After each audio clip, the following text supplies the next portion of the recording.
4 റൺസിനാണ് ഇന്ത്യയുടെ പരാജയം. തോൽവിയോടെ 2-1 പരമ്പരയിൽ മുന്നിലാണ് ഓസ്ട്രേലിയ. വിവരങ്ങളുമായി ഹരികൃഷ്ണൻ ചേരുന്നുണ്ട്.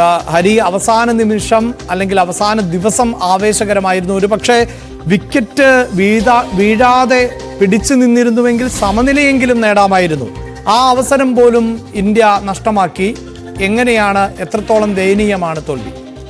അഭിലാഷ്, തീർത്തും നിരാശാജനകമായ പ്രകടനം തന്നെയാണ് ഇന്ത്യയുടെ ഭാഗത്തു നിന്നും ഉണ്ടായിട്ടുള്ളതെന്ന് നിസ്സംശയം പറയാൻ സാധിക്കും. സൂചിപ്പിച്ചതുപോലെ ഇന്ന് 5ാം ദിനത്തിൽ വലിയ ആവേശകരമായ പോരാട്ടം തന്നെയാണ് നടക്കേണ്ടിയിരുന്നത്. സമനില പിടിക്കുക എന്ന ലക്ഷ്യത്തോടു കൂടി തന്നെയായിരുന്നു രണ്ടാം ഇന്നിംഗ്സിൽ ഇന്ത്യയെ സംബന്ധിച്ചിടത്തോളം ബാറ്റിംഗിന് ഇറങ്ങിയ സമയത്ത് 4ാം ഇന്നിംഗ്സിൽ ഇന്ത്യയെ സംബന്ധിച്ചിടത്തോളം സമനിലയിലേക്ക് മാറുക എന്നുള്ളതായിരുന്നു അവരുടെ ഏറ്റവും പ്രധാനപ്പെട്ട ആവശ്യം.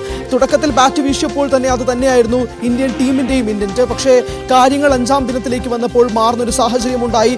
ഋഷഭ് പന്തും യശസ്വി ജയ്സ്വാളും ചേർന്നൊരു പാർട്ട്ണർഷിപ്പ് പുലർത്താനൊരു ശ്രമം നടത്തിയിരുന്നെങ്കിൽ പോലും പന്തിന്റെ അനാവശ്യമായ ഷോട്ട് ആ പാർട്ട്ണർഷിപ്പ് തകർക്കുകയും പിന്നീട് വന്ന നിതീഷ് റെഡ്ഡിക്കും രവീന്ദ്ര ജഡേജയ്ക്കും ആകാശ് ദീപിനും ഒന്നും ചെയ്യാൻ കഴിയാത്തൊരു സാഹചര്യത്തിലേക്ക് കൂപ്പുകുത്തുകയായിരുന്നു ഇന്ത്യൻ ബാറ്റിംഗ് നിര. ഒരറ്റത്ത് നിന്ന് യശസ്വി ജയ്സ്വാൾ മാത്രമാണ് ഒരു മികച്ച പ്രകടനം കാഴ്ചവെച്ചത്.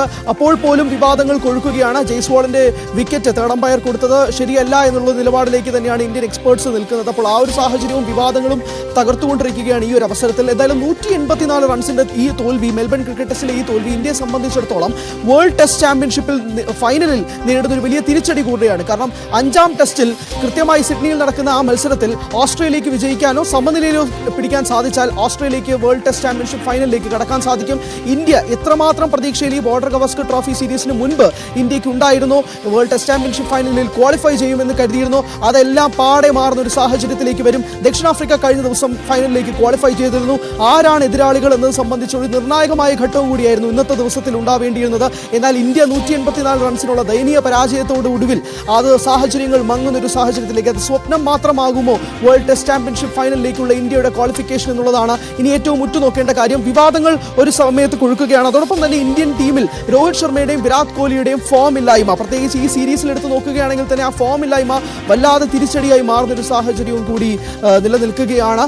രോഹിത് ശർമ്മയെ സംബന്ധിച്ചിടത്തോളം ഈ 2024 തന്നെ 11 ആവറേജിൽ മാത്രമാണ് ടെസ്റ്റിൽ രോഹിത് ശർമ്മയ്ക്ക് നിലവിലുള്ളത്. അപ്പോൾ ഈ ഒരു സാഹചര്യത്തിൽ മെൽബണിൽ രോഹിത് ശർമ്മയുടെയും വിരാട് കോഹ്ലിയുടെയും അവസാന ടെസ്റ്റ് മത്സരമാണോ നമ്മൾ സാക്ഷ്യം വഹിച്ചത് എന്നൊരു വലിയ ചോദ്യവും കൂടി നിലനിൽക്കുന്നുണ്ട്.